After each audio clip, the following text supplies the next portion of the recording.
આકાશવાણી ભુજ પ્રસ્તુત છે અખબારોની હેડલાઇન્સનો કાર્યક્રમ હેવર હેવર.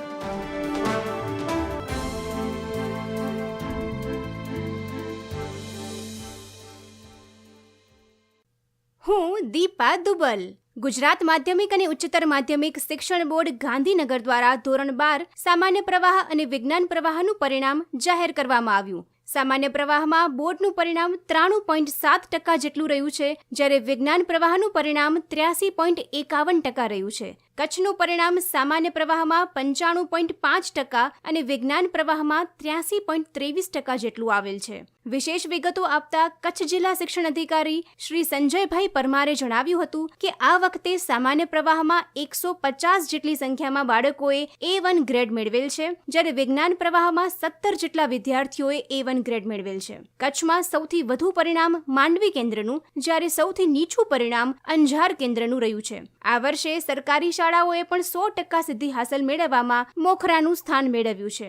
આ વર્ષે શરૂ કરાયેલા ધોરણ 12નું કેરા કેન્દ્રનું પરિણામ 98.87% સાથે પ્રથમ સ્થાને રહ્યું છે. ગત વર્ષે સામાન્ય પ્રવાહમાં 136 વિદ્યાર્થીઓ હતા, જ્યારે આ વર્ષે તેમાં 14નો વધારો થતા 150 વિદ્યાર્થીઓએ કચ્છનું નામ રોશન કરેલ છે.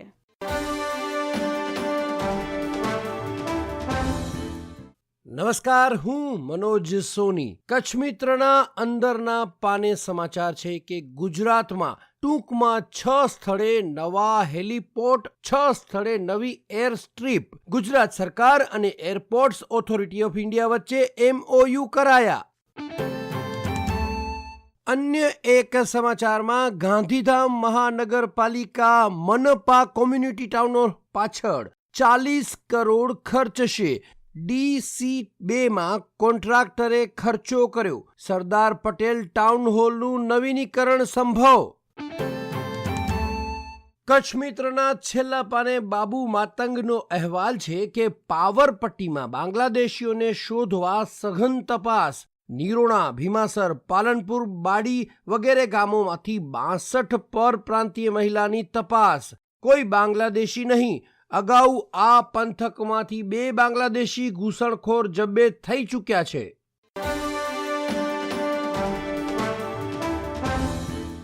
હું પાયલ અંતાણી.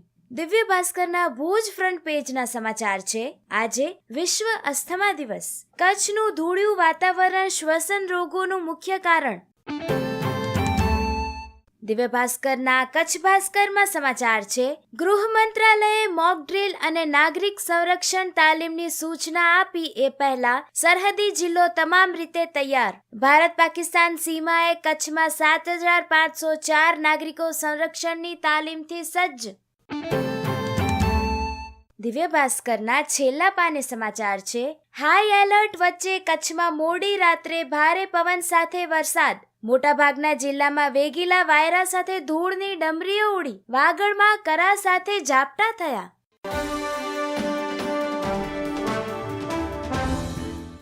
હું જયેશ રાવલ.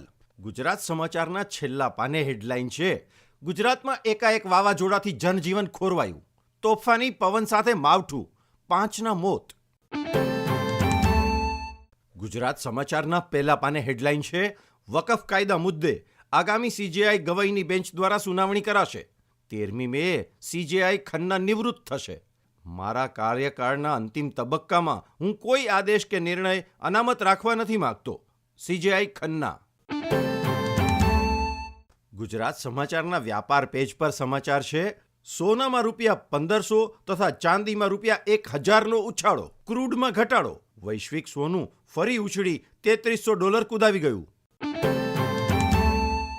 ગુજરાત સમાચારના અંદરના પાને ભારત માટે સારા સમાચાર. ભારત આ વર્ષે જાપાનને પાછળ પાડી વિશ્વનું 4થા નંબરનું અર્થતંત્ર બની જશે. અમેરિકા, ચીન 1.5 દાયકા સુધી ટોપ 2 ઇકોનોમી રહેશે. IMF. ભારત 2028માં જર્મનીને પાછળ છોડીને વિશ્વનું 3જા નંબરનું સૌથી મોટું અર્થતંત્ર બની જશે.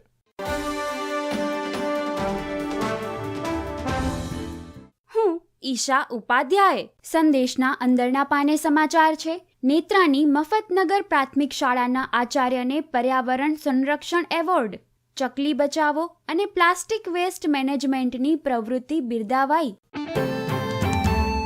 અન્ય એક સમાચારમાં ગાંધીધામ ખાતે ઘન કચરાના નિકાલ માટે આધુનિક પ્લાન્ટ કાર્યરત કરાયો.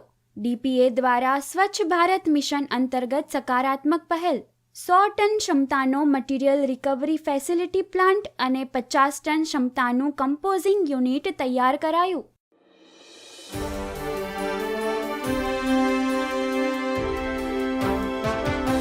અખબારોની હેડલાઇન્સનો કાર્યક્રમ હેવર હેવર.